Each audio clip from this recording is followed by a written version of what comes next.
បិណ្ឌភ្ជុំជួបជុំញាតដែលបែកឃ្លាតឆ្ងាយពីស្រុកវត្តឃ្លាំងបេងអារាមសុខគឺជាថ្នាលបណ្ដុះទុកពូជក្តីសុខក្នុងចិន្តាផ្លូវចូលវត្តស្រស់បំប្រងលេចជើងត្បូងគួទួងស្នាក្នុងអារាមមានសួនច្បារគឺជាមលុបក្នុងសាសនាជនខេមរាខ្វះមិនបាន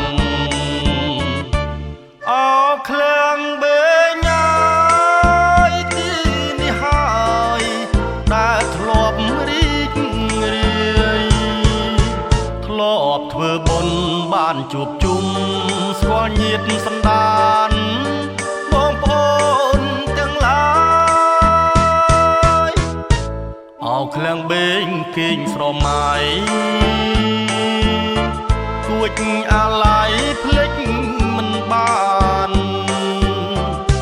ជុំឆ្នាំក្រោយក៏មិនខាននឹងត្រឡប់វិលវិញថ្កានជួបសន្តានសាជាថ្មី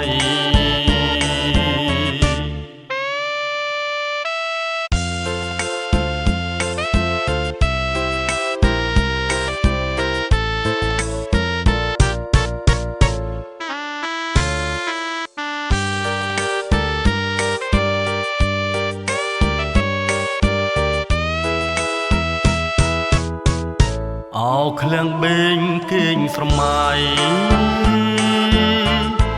គួចអាឡ័យភ្លេចមិនបាន